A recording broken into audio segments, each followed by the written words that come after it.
Yo, welcome to the journalistdj.com. As you guys can see next to me is the lovely Busi. So how are you? I'm great, thank you. It's been a good night. I know like recently you were fresh from America shooting a reality TV show. Tell me about that, hip hop. I think it's hip hop. What is it called? So, Love and Hip Hop is a reality show in the US. It's like one of the biggest there, and I got to be a guest on one of their series where the cast of Love and Hip Hop were discovering their lineage and their heritage. So I had a chance as an African artist to come in because those are all artists as well, that cast. And I had the opportunity to tell them, from my perspective, what I appreciate, enjoy, love, hate, acknowledge, deny about being African, all about being African. And I believe, correct me if I'm wrong, you were there because of GOM, right?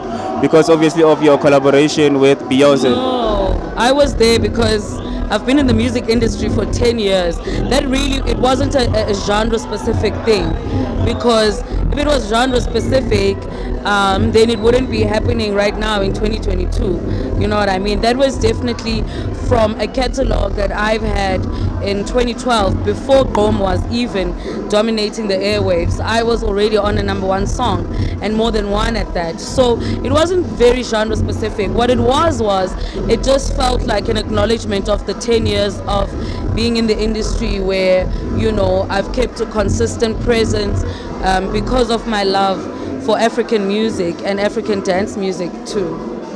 I completely agree. So I remember you were doing an interview a few years ago talking about, when you got a call from Mosquito to feature on DJ Zinhle's song, right? My Name Is. And looking at yourself at that point and look at your career now, how has the journey been? And, did you expect to go as far as you did?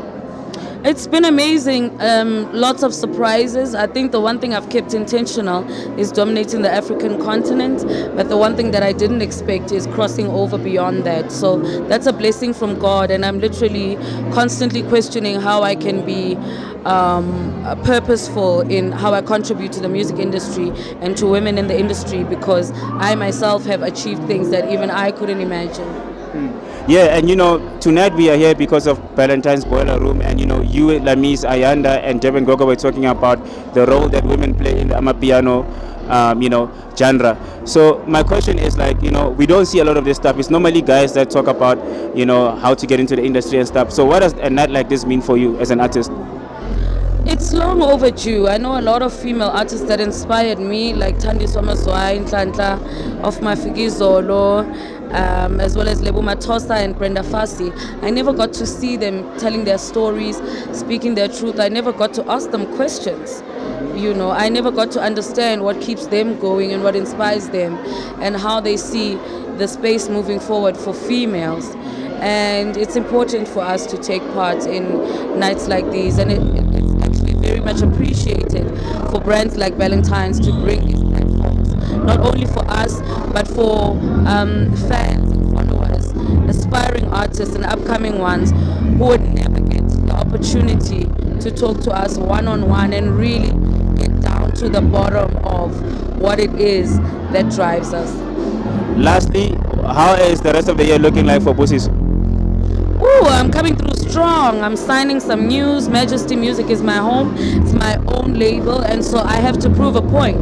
I have to do it big. I'm not trying to be a small player in the industry this year, but I'm trying to change many young girls' lives as I go ahead, and I'm trying to discover new talent, and I'm trying to make sure that I kind of pay homage to the support that the fans have given me by continuing to discover new talent and by continuing to find new ways to express myself. Looking forward to it, and thank you so much for your time. Thank you. All right, danko. All right, sharp.